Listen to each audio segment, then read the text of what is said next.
Olá, eu sou Joana Assunção e esse é mais um vídeo de neurociência na escola. No vídeo passado, eu falei para você sobre neurônios que disparam juntos, permanecem juntos. E eu prometi que nesse vídeo eu traria algumas evidências de como manter esses neurônios juntos, unidos em sinapses mais fortes e circuitos mais eficientes. E eu vou cumprir hoje, então, essa promessa. Lendo o livro do Roberto Lente, O Cérebro Aprendiz, que, aliás, eu recomendo fortemente para todos os educadores, eu fiquei curiosa com um artigo que ele citou sobre a importância do desenho na memória. E eu fui atrás desse trabalho. E a partir dele, eu encontrei vários outros trabalhos e eu trouxe para você algumas informações muito interessantes que podem ser úteis na sala de aula para você ajudar o seu aluno a memorizar, a gravar na memória as coisas que ele aprendeu na escola e poder utilizá-las e poder lembrar delas quando ele precisar. De acordo com Ivan Izquierdo, memória significa aquisição, formação, conservação e também recuperação de informações. E sabe-se que, embora a codificação e o armazenamento de informações seja responsável por boa parte dos problemas de memória em crianças pequenas, a maior dificuldade está na recuperação dessas memórias. Ou seja, quando a criança precisa lembrar daquilo que ela aprendeu. Mas o que um grande número de pesquisadores descobriu foi que quando essas crianças são solicitadas a desenhar sobre o que elas aprenderam, elas são muito mais eficazes na recuperação das informações, tanto em experimentos feitos em laboratório, como também em experimentos feitos na sala de aula. Ou seja, na sala de aula funciona também. Mas faz sentido. Pensa, quando a criança está desenhando, ela pode falar espontaneamente sobre o desenho, sobre os elementos do desenho, e ela vai fazendo ligações entre esses elementos e aquilo que ela aprendeu na aula. E isso faz com que essa rede se transforme numa rede maior, ligando todos esses elementos, todas essas informações. Eu falei no vídeo anterior sobre isso, como é importante ampliar essas redes de informações para que elas se liguem e quando a criança lembra de uma informação, ela pode se lembrar de outras informações que pertencem àquela mesma rede. Além disso, a criança pode ser questionada por você de maneira discreta e carinhosa sobre o desenho, sem que ela se sinta ameaçada ou tenha medo de errar.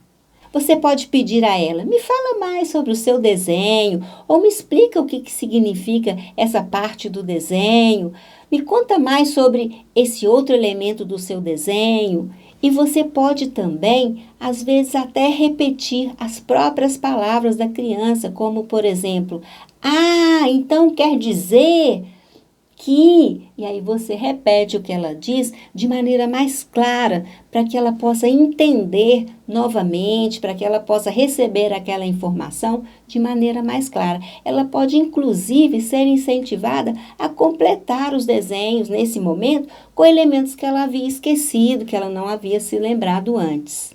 Na verdade, estudos demonstram que até aquele uau, que legal, que desenho bacana, nossa, gostei disso aqui, ajudam na recordação das informações mais tarde. Isso pode melhorar a lembrança, a memória das informações e dos elementos daquele desenho. E, claro, vai ajudar mais tarde, quando ela precisar utilizar as informações, aquela aprendizagem da sua aula. E não para por aí. Estudos também demonstram que essa estratégia do desenho ajuda a melhorar o vínculo entre professor e aluno, torna mais positivo, torna mais forte, torna mais confiante essa relação. Essa estratégia cria mais oportunidades de diálogo entre você e o seu aluno. Isso torna essa relação muito mais significativa, muito mais positiva. Há mais confiança nessa relação. E isso também ajuda na aprendizagem, porque esta aprendizagem passa a ter também mais um elemento nessa rede, que é uma emoção positiva. Então, a estratégia do desenho cria mais oportunidades de interação entre você e o seu aluno. Nesse outro artigo mais recente, de 2016, que foi citado no livro do Roberto Lente e que me inspirou a fazer esse vídeo, os pesquisadores mostraram que desenhar uma palavra é muito mais eficaz do que simplesmente ler ou escrever a palavra novamente, quando o objetivo é a memória. Além disso, eles também observaram que os participantes que foram testados em grupo tiveram um desempenho muito melhor na memorização das palavras do que aqueles participantes que foram testados individualmente. Ou seja, funciona muito melhor em grupo. Então, isso pode ser muito utilizado na sala de aula. Os autores desse artigo também afirmam que, em estudos anteriores, constatou-se que o desenhar uma palavra, é uma ferramenta robusta na memorização e que engaja muito mais os participantes de experimentos. Esses experimentos anteriores mostraram que os participantes que foram solicitados a desenhar uma palavra, o significado de uma palavra, foram muito mais engajados, eles gostaram muito mais de fazer a tarefa, eles fizeram com muito mais gosto do que aqueles que foram solicitados apenas a repetir a palavra, ou mesmo aqueles que viram gravuras sobre a palavra.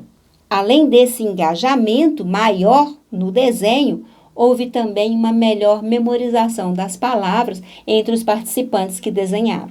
Em alguns estudos com artistas, pessoas que já desenham, foi observado também que essas relações estabelecidas entre o desenho e um evento, uma informação ou uma palavra, ela tem características semânticas, ou seja, está ligado a significados, coisas que fazem sentido para quem desenhou.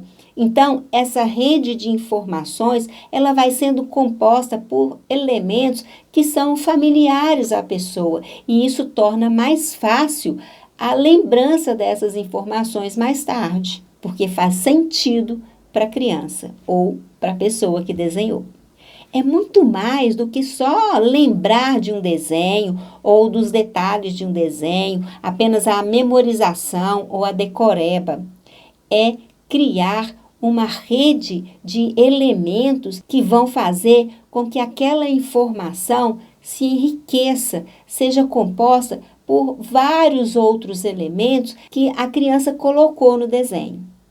Então, quando a criança desenha, ela está fazendo ligação de vários elementos que ela coloca naquele desenho com aquelas informações que ela recebeu na aula. Show demais! E ainda mais uma coisa, como a relação fica mais positiva, mais prazerosa, como há mais diálogo, menos medo de falar, menos medo de se expressar, essas informações também se ligam a emoções positivas.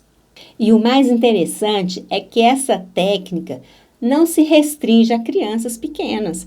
Elas podem ser aplicadas com jovens, com adolescentes e até com adultos e idosos.